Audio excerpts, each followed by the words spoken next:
Hello everyone, कैसे हैं आप सब लोग। मैं प्रियंका बहुत बहुत स्वागत करती हूँ आपके अपने चैनल अंश प्रिया अकेडमी पर। सो गाइस, आज जो टॉपिक हम स्टार्ट करने वाले हैं उसका नेम है मेटलॉइड। मेटलॉइड्स को स्टार्ट करने से पहले मैं आपसे एक क्वेश्चन पूछना चाहूँगी। क्या आपने कभी सोलर पैनल्स को देखा है?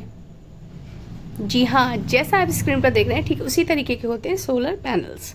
ये अक्सर आपने घरों की छतों पर, स्कूल्स में, फैक्ट्रीज में या ट्रैफिक लाइट के ऊपर लगे हुए देखे होंगे। इन सोलर पैनल्स में जो आप ब्लॉक्स देख रहे हैं ये सोलर सेल्स कहलाते हैं और इनका काम होता है सोलर एनर्जी को ट्रैप करके उन्हें इलेक्ट्रिसिटी में कन्वर्ट करना। सो इस तरीके से सोलर एनर्जी से इलेक्ट्रिसिटी बनाने में हेल्प करते हैं और इस इलेक्ट्रिसिटी का यूज़ हम अपनी डेली वेयर लाइफ में करते हैं, जिससे इलेक्ट्रिसिटी एंड पैसों दोनों की बचत होती है और जो भरपूर मात्रा में हमें नेचर सन एनर्जी दे रहा है उसका यूज़ हम कर पाते हैं।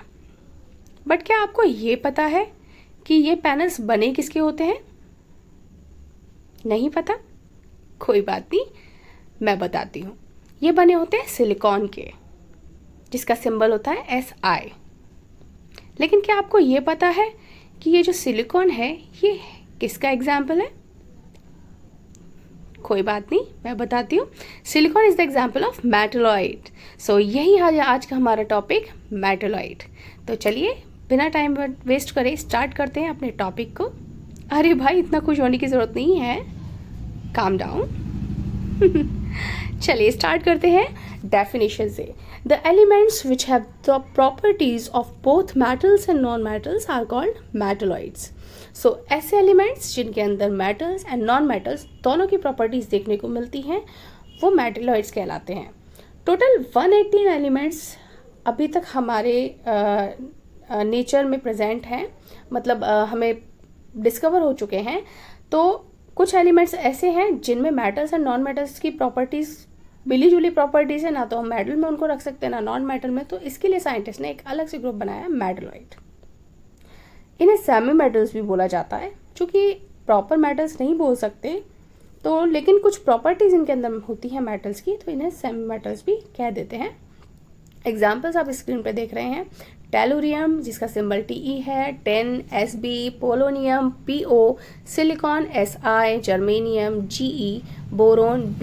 ये कुछ एग्जाम्पल्स मेटलॉइड्स के हैं जिनके अपीयरेंसेस भी आप पिक्चर में देख सकते हैं। आर्सेनिक भी इनमें से एक एग्जाम्पल है। सो अब आते हैं प्रॉपर्टीज ऑफ मेटलॉइड्स पे, जो बहुत ही इंपॉर्टेंट है। सबसे पहली प्रॉपर्टी, दे आर सेमीकंडक्टर्स। इन्हें सेमीकंडक्टर्स इसलिए बोला जाता है कि क्योंकि ये प्रॉपर तरीके से हीट एंड इलेक्ट्रिसिटी को कंडक्ट नहीं कराते, बट स्पेशल कंडीशंस में ये एक कंडक्टर की तरह काम करने लगते हैं। यही वजह है कि ना तो इनको हम प्रॉपरली कंडक्टर्स बोल सकते हैं ना ही इंसुलेटर्स। कंडक्टर मेटल की प्रॉपर्टी को शो करता है, जबकि इंसुलेटर्स नॉन मेटल की। अब चूंकि इन दोनों के बीच है तो जाहिर सी बात है सेमीकंडक्टर्स ही कहलाएंगे ना। Second property, they have lustre like metals but brittle like non metals. ये प्रॉपर्टी भी मेटलॉइड को बहुत अच्छे से डिफाइन करती है।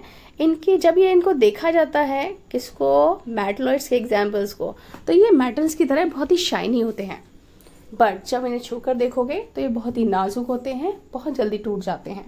तो हुई ना एक स्पेशल टाइप की प्रॉपर्टी, देखने में मेटल्स बट हैं और छूने में non metals. Third property, they are solid at room temperature.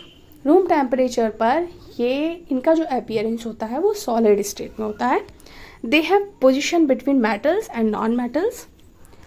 Periodic table में अगर हम बात करें तो इन्हें मेटल एंड नॉन मेटल के बीच में रखा गया है। जो ग्रुप्स आते हैं 13, 14, 15, 16 उसके अंदर इनको रखा गया है। यूजेस की अगर हम बात करें मेटलॉइड्स के, तो यूजेस भी अपने आप में बहुत इंपॉर्टेंट है इनके। सबसे पहला यूज़ है एलॉय बनाने में।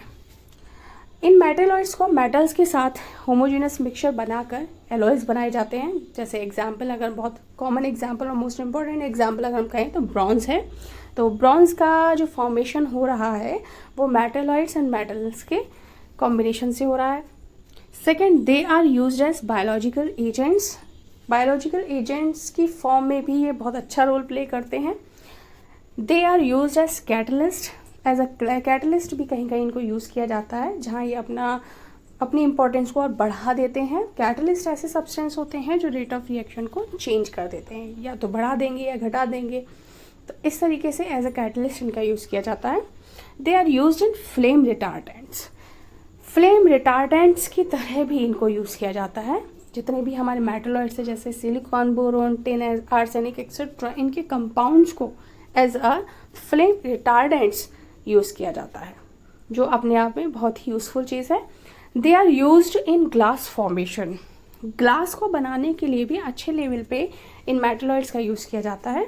जैसे कि आप एग्जाम्पल में देख रहे हैं SiO2, इसे सिलिका बोला जाता है। सिलिका का बहुत ही इम्पॉर्टेंट रोल है ग्लास को बनाने में। सो इस तरीके से सारे यूजेस आपने देखे। Thanks for watching. अगर आपको वीडियो अच्छी लगी हो सब्सक्राइब कीजिए, लाइक एंड शेयर। थैंक